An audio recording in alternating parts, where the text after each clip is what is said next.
campaigns we want to tell you about this evening, and I'll be speaking about 2 of them. If you have any questions, feel free to find me or a grandmother to answer your questions and find out how to get more involved. So while land acknowledgements are important, it's more important that we move beyond acknowledgements to action. So with that in mind, we'd like to begin this march by asking you to support the calls on President Biden to create the Chumash Heritage National Marine Sanctuary. The coastal region near SLO is the ancestral home of the northern Chumash people and one of the world's most biologically diverse regions. The area hosts 25 threatened, endangered, or critically endangered species and has one of the largest remaining kelp forests on the western seaboard. For more information and to support this effort, you can scan the QR code on this sign here or go to that link and sign the petition there. And now, as you already know, the UN Climate Conference, COP26, is coming up on November 11th, and our Governor Gavin Newsom will be attending and wants to be seen as a climate leader. After 2 years of activism, just yesterday, Newsom announced a 3,200-foot setback zone from oil drilling sites. We thank Newsom for this meaningful step, and we ask him to go even further. Newsom has increased the amount of fossil fuel activity in the frontline communities during his time in office. Just in the last 2 weeks, we've seen the Alyssa fire to the north of us and a huge oil spill to the south. Frontline communities in California face disproportionate risks to climate change, and we need Newsom to take action now. Join us today by either making a phone call or writing a postcard telling Newsom to stop new fossil fuel permits, drop existing oil production with a just transition, and thanking him for rolling out a 3,200-foot setback zone. Thank you so much, and now I will pass it on to Michael to talk about CalSTRS.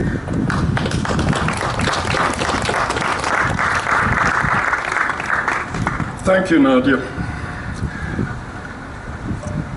I am a union carpenter and a union teacher, having taught in California public schools. I am now retired, but as a teacher, I get a certain amount of pension from the California Teachers Retirement System. The acronym that you will hear a lot and you need to remember is CalSTRS. CalSTRS is, I believe I have found to be the 11th largest public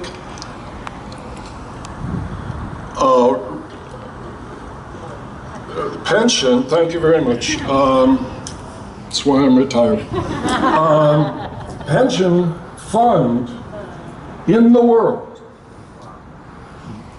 The monies from pension funds are very, very powerful. Who they support and who they do not. Now, in my employment, I have been involved in building, whether it was physically or it was the future through our children and our grandchildren. And so I ask that each of you go online and look up Fossil Fuel California.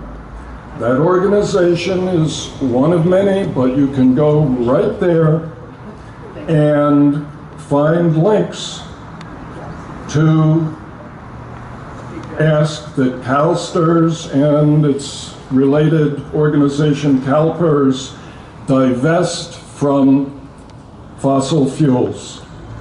And if I, as a result of any success we have, were to lose a few dollars off of my little pension, I would still say thank you very much. And if you would do that and encourage other people to do that, I would especially thank you, and you too would be teachers. teaching it forward, building it forward. Thank you very much.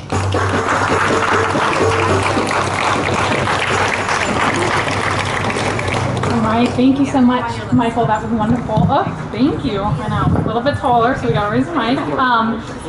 Okay, hello everyone.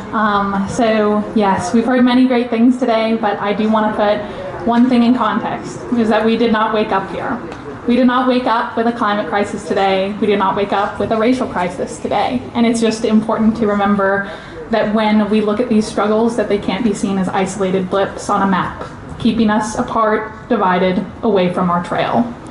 So, as such, I'm coming here today to tell you all that number one, any struggle for justice is a struggle that is welcome here. We are all here, all united, all of us joining together, because there is no racial justice without climate justice, without women's rights, without trans rights, and without the ultimate struggle of going forward against these oppressive forces and taking down and dismantling these centuries-long ingrained problems. Yes, thank you, thank you, thank you. Yes, we did not, speaking a little bit more issue specifically, we also did not wake up in a world where one senator who has, let's say about 6 million in shares for coal companies gets to block our clean energy bill. Yeah. So for those of you who don't know, I'll give a quick rundown. Basically, Senator Manchin of West Virginia is just how the Senate floor is split up right now. He gets to be the one deciding vote. So one white man who has a lot of, cushion in coal is essentially trying to keep us from getting the clean energy that we need, from actually taking strides to save our planet. One of the most pressing issues of our time.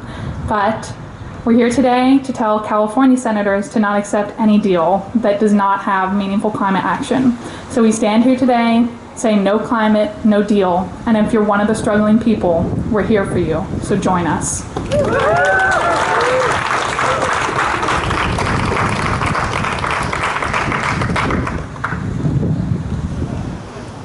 Thank you.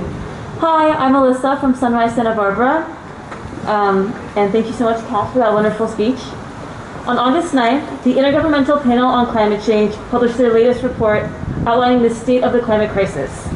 In the words of the United Nations Secretary General, it is a code red for humanity. The alarm bells are deafening and the science is irrefutable. This is a climate emergency. From the report, the past 5 years have been the hottest on record since 1850. Sea levels are rising almost 3 times faster than in the 1900s.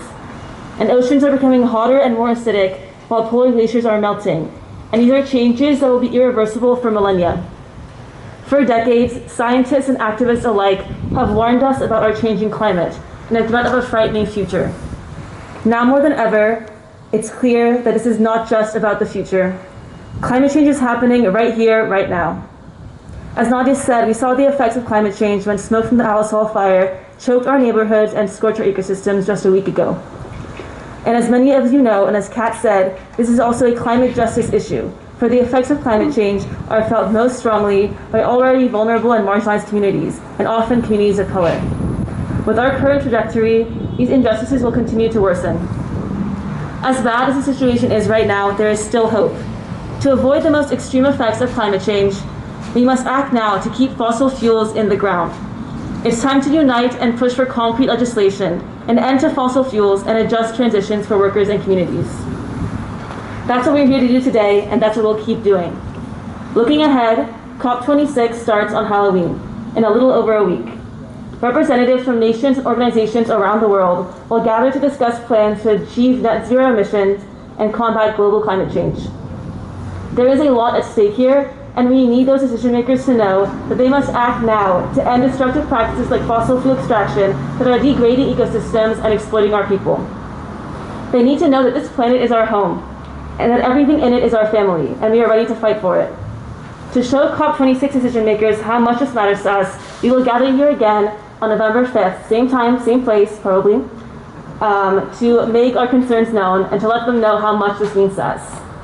There's a lot on the line here, but remember that together we are unstoppable and a better future is possible. Thank you.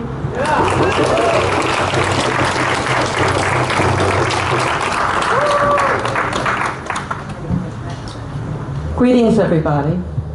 We're going to march. We're going to march up to State Street, down to De La Guerra Plaza, just walk through the plaza